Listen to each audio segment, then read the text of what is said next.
Hello, everybody, and welcome in to Unsportsmanlike Conduct, the place where you'll always find genuine, unfiltered analysis of all of the important stories coming out of the NFL and the Chicago Bears, delivered to you by a true fan. Today, we're going to be looking back at the Rams game and have a look at some of my takeaways from the game. We're then going to go into a season review and have a look at the season as a whole, and see what we can project into next year from there. And then I'm going to finally go and give my season awards for the 2025 Chicago Bears. And let me tell you, it's the first year where I think players actually deserve awards for a long time. So let's have a look at the Rams game. This this was a real heartbreaker, a real heartbreaker. To be honest, going into the game, I didn't think we had. I didn't think we had a massive opportunity. I mean, it was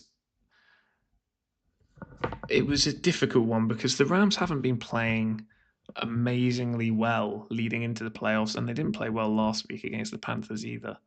But they keep sort of edging across the line, and they've got Matthew Stafford and Sean McVay, and it just sort of scared me the way that the Bears defense had been playing coming into it, that we were going to get torn up. But bear weather came through, and that first drive, I thought we looked really strong. So it was a real shame that Roma Dunze dropped that pass on the third down, which would have been a touchdown, because to come away from that drive then with no points after the fourth down, it was I thought it was going to set the tone, which ended up not really being the case because neither team really went and sort of grabbed the game by the scruff of the neck. It was very much a cagey affair, which I didn't think it was going to be.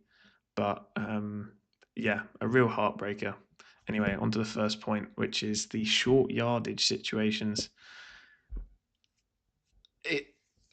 I really expected more out of Ben Johnson in these short yardage situations, especially the fact that we just kept going to this inside power run, which was not coming off at all. Um, yeah, it really disappointed me, these short yardage situations, and they ended up costing the Bears because we went for six fourth downs, and yes, we converted three of them, but those other three that we didn't convert, they really cost us points. I know there's going to be a whole lot of talk, and I'm going to touch on it in a minute about the um, the 2-point try, and especially as well taking field goals at the start of the game. I assume what Ben Johnson thought was that it was going to be a shootout and we had to go for it, which ended up not being the case. So I don't kill him for it, but at the same time, I do like to put some points on the board in those early situations, because you never know what kind of game it's going to be. And if they score, you go, okay, great, we're 7-3 down. Now we'll go and we'll be aggressive and we'll try and score, and then we'll go up 10-7. So in those early situations, I do like putting points on the board. But in general, I thought we were just really disappointing in short yardage situations. Maybe run Caleb Williams, run the outside with an RPO or something. Just try something. The game-ending pick. Now, there's a lot of talk about DJ Moore and his effort on the play. I don't want to kill him because I like him, but it's not a good look. It's really not a good look. And there's so much talk now about, do we trade DJ Moore? I'm going to delve deeper into that in future videos as we get into the offseason. There's so much time to talk about trades and potential roster moves. I don't think just from one play we should be sort of judging that. Although a couple of times this season, DJ Moore's effort has been put into question. So it's not just the effort on the game-ending pick. There is also a question of whether he was a bit rattled because he had been in the concussion tent. So I don't really want to kill him for it. I don't want to go after him. DJ Moore's been with us in the hard times, and now he's coming and he's made some huge plays this year for us. Yeah, it was just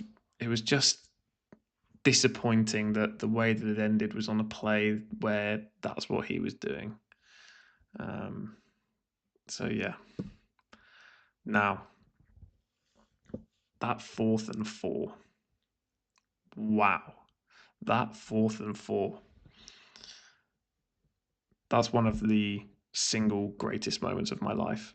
I was in the sports bar in London where the Bears put their fan zone on, and let me tell you, the atmosphere in there was unbelievable. Unbelievable. The emotions throughout the game, everybody feeling the nerves, the tension. Then we go down 17-10 and you're thinking, oh no, we've got to try and get out of this again. Can we do it in this big game? We haven't been putting points on the board. And then all of a sudden, we're in 4th and 4, and Caleb Williams is scrambling 20 yards behind the line of scrimmage. The fact that he completed that pass to Cole Kmet in that situation, the way that he did, I've never seen anything like that before, and it was. I mean, I keep saying this, and it's going to keep being true for probably the rest of my days watching the NFL. That is one of the best moments of my life, and that is the best throw and catch in terms of like a moment that I have ever seen. And I thought there was going to be nothing that would top the 4th and 8 from last week. And somehow it's only taken him a week to do it. I'm absolutely baffled at the way that he was able to. So he makes a little dart to the right and then swings back round and then throws the ball. I think it was just sensational. Absolutely sensational. The defense, credit to Dennis Allen because he made changes. He made changes from the get-go, which was really good to see. We played a lot more zone, which I think this defense has always been better at. We looked much better in zone with Matt Eberflus, and we've looked better this season in zone. We kept sticking with man in all those games, which made us get behind, and then we started digging ourselves out with the offense, and the defense started making some changes to zone, which sort of halted these teams in these last few weeks. And the fact that we did it from the get-go and we looked good, we didn't force any turnovers, and we could have had about 3, I think, from forcing fumbles to just passes which were sort of nearly grabbed. It was very close in terms of taking a turnover, and the performance in general was very good. I was impressed with the defense. Yeah, we really. I hope we can keep Dennis Allen. But I have a sneaking suspicion he's going to end up in Denver with Sean Payton, which potentially gives us a license to get Al Harris promoted, which I would like. I would like to keep Al Harris in the building. He can bring fresh ideas. He can bring something different from Dennis Allen, but Dennis Allen's been very good and Al Harris hopefully has picked up a lot from him. So, in general, yes, I was impressed by the defense. I was impressed by the defense, and I'm hoping that that will leak into next year. Missed opportunities. So I touched on Roma Dunze already with the catch, or the catch that should have been on the first drive. Those short yardage situations all tie up into missed opportunities, and then I'm thinking more bigger picture really with this, because this is a big opportunity being in this spot in this game. Do I count not going for 2 as a missed opportunity? I guess it is. I don't think if I was in Ben Johnson's situation, I would have done it either. The defense was stopping the Rams, and the way that we'd been playing in short yardage situations, I don't necessarily think that we would have been able to pick up those 2 yards, and then we would have lost on the 2-point conversion. And you see all these pundits out there. I'm not going to name names, but there's a lot of talk about, Ben Johnson is who he is. What he's getting away from what he should be doing. This is how he's made his name. He should be going for these. He should be aggressive. And I was thinking, what a load of rubbish. We've been stopped multiple times in short yardage situations, because before you get to those 4th downs, you've got 3rd and shorts that we weren't picking up. So I think it's an absolute load of rubbish that we should be going for 2 there, considering how we've been playing in the entirety of the game.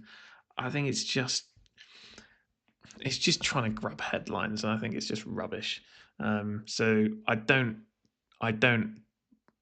disapprove of the decision to go for 2 and win the game there. It's just, you never know when you're going to be back. I look at, there's so many examples, like Joe Burrow. He went to the Super Bowl in year 2 for him, not being back. He's missed the playoffs multiple times since then. I look at last year, Jaden Daniels and the Washington Commanders. Can you imagine telling them last year that they wouldn't be in the playoffs? They wouldn't have believed you. It's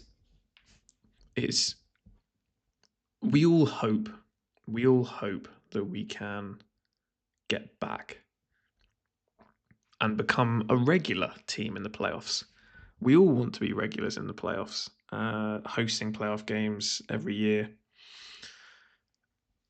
It's just, nothing's promised in this league, and the magic of the season to be over, I think it's a real shame, especially for it to end the way that it did, off the back of that 4th and 4, to then lose the game. It was a shame, but missed opportunities.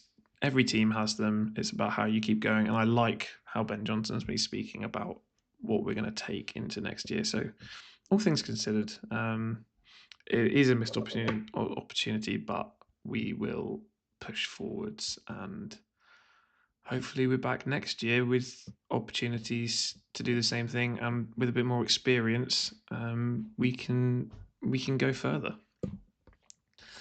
Right, now we're going to get into the season review. I'm going to go through my key takeaways from the year and how I think we can really take those forwards into the future. First off, and this is more of a comment on the fans, it's the most fun I've ever had as a Bears fan. Now, granted, I have not been a Bears fan as long as a lot of the seasoned commentators on the Bears, but I've been watching the Bears intently for over a decade, and it's been nothing but misery. Nothing but misery.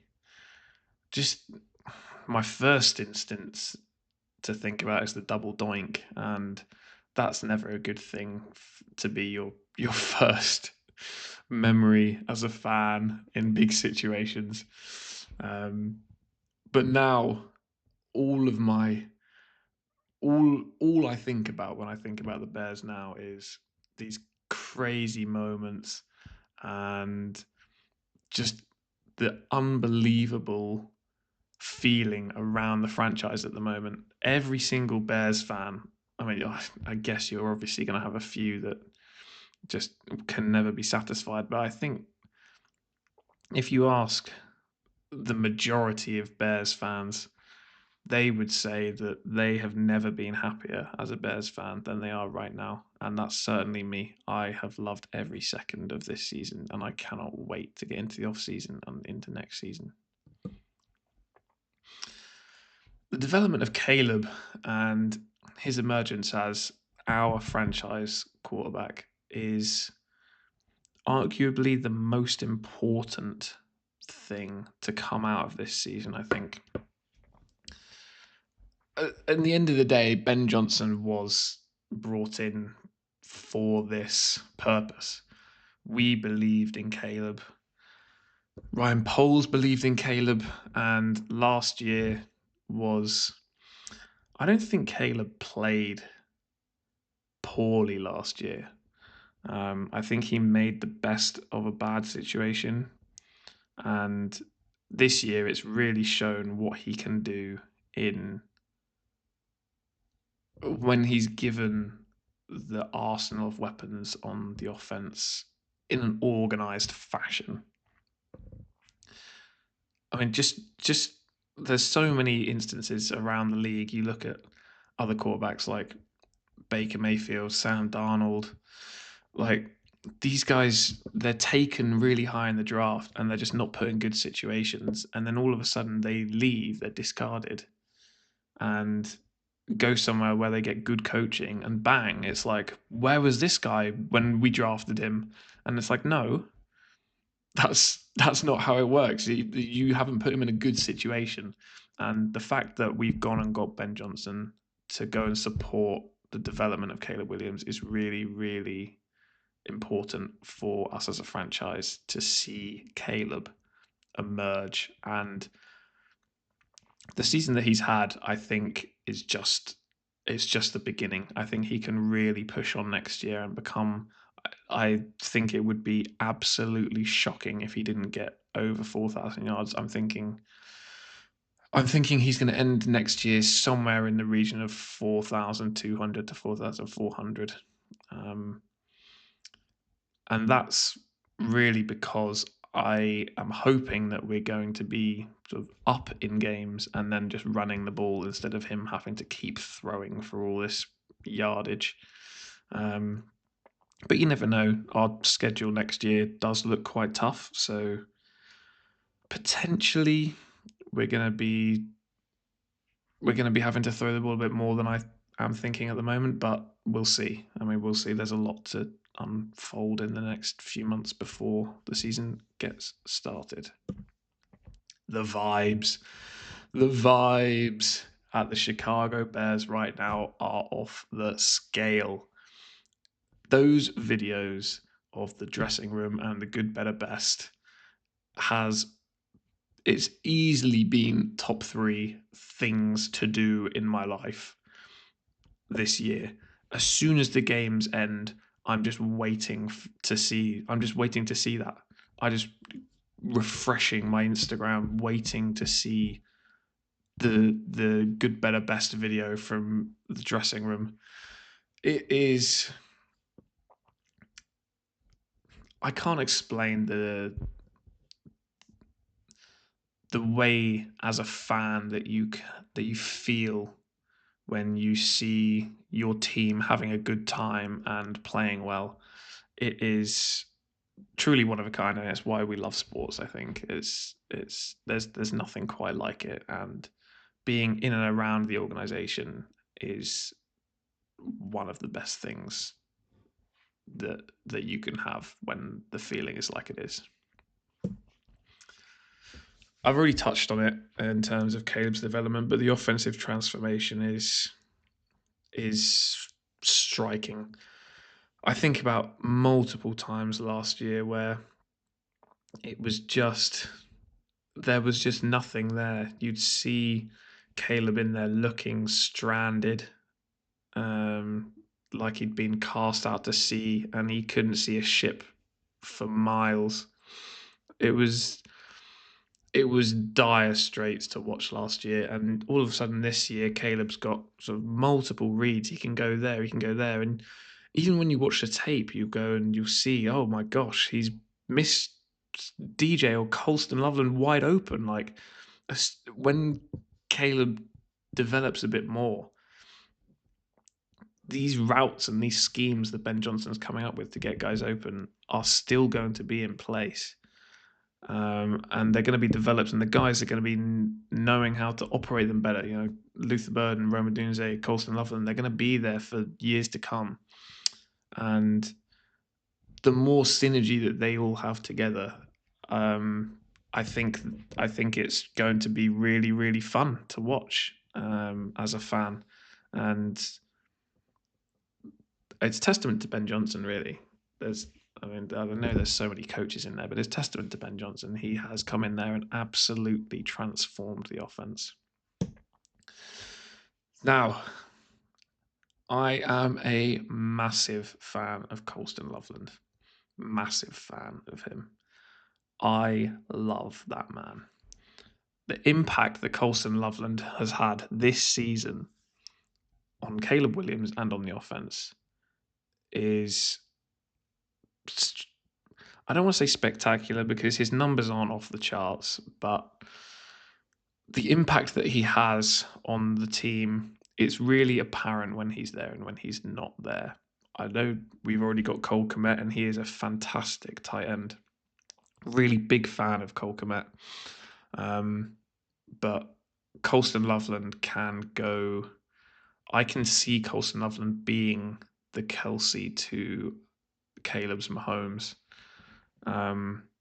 It just seems like you saw in the Packers game in the wild card round how much he trusts him. I mean, that drive to go and tie the game, Colston Loveland, he just kept going to him again, and he just kept being free. It was like, is the Packers defense going to just try and stop this from happening? Are they going to cover Colston Loveland at some point? And he just kept throwing to him, and it kept working. And I was watching it thinking, this is exactly like watching Mahomes and Kelsey. He just keeps throwing to Kelsey, and you just think, can somebody just guard Travis Kelsey? Is it too much to ask? But they just find a way of completing passes to each other. Kelsey finds a way to be open. Colston Loveland's finding ways to be open, and his blocking is not to be underrated either. I really, really am positive about what Colston Loveland can be in this offense and in the future. So, as we go into the 2025 season awards, here are the 5 awards that I'm going to be dishing out. It's going to be the Breakout Player of the Year, Defensive Player of the Year, Offensive Player of the Year, the Rookie of the Year, and the MVP of the Year. So first off, we're going to go to the Breakout Player of the Year.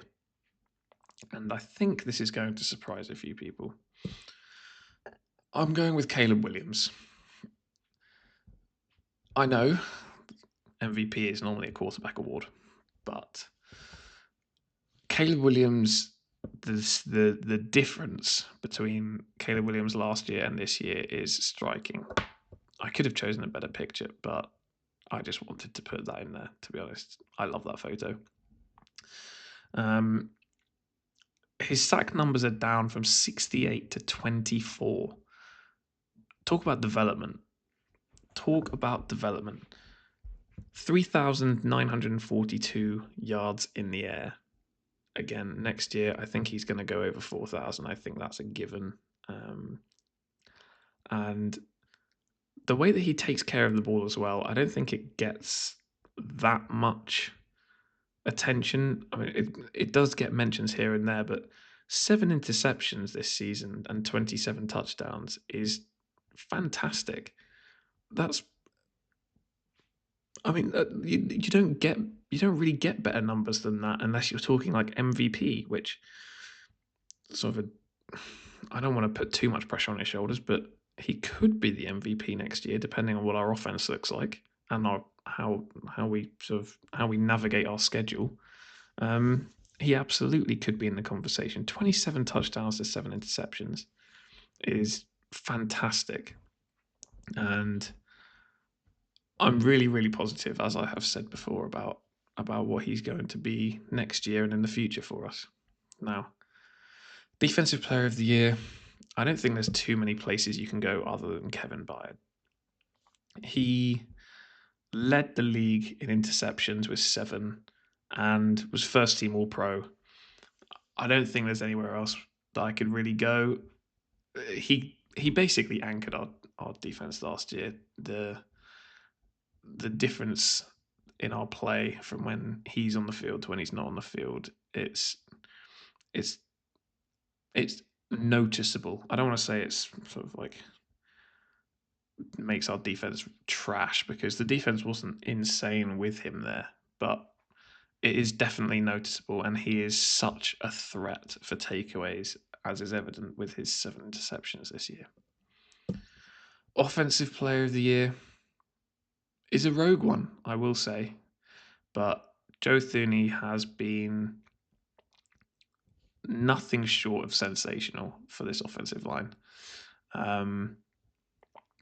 I thought about everybody on the offense, and in the end, I feel like his impact has been the most noticeable. Just look at last week against the Rams, where they put him out to left tackle, and you just think that he'd been playing there his whole life. Such a talented player, such a big impact this year in protecting Caleb Williams. First in the league with 0 sacks allowed, only 1 pressure allowed, and he's a first team All Pro. What more can you ask for? Now I'm going to go to Rookie of the Year. Colston Loveland. I've already mentioned how much I love this bloke, Colston Loveland. His impact on the team is moving into next year. I'm really, really excited about what he can be, and I look at all the rookies. I mean, Coleman Ongai's in there, Luther Burden as well. Neither of their impacts was quite what Colston Loveland's was, but I'm really, really excited about what he can be, and God, I love that man. MVP, it can only go one place. Ben Johnson. I know it's supposed to be reserved for a player, but there's been no bigger impact than Ben Johnson this year. He is a true wizard. Offensive genius, changed the culture, lifted our franchise QB up. He's built the best rushing offense in his first season, and it just sort of transformed in the bye week. Before the bye week, we didn't look like we could move the ball at all, and all of a sudden, bang, we're the best rushing offense in the league.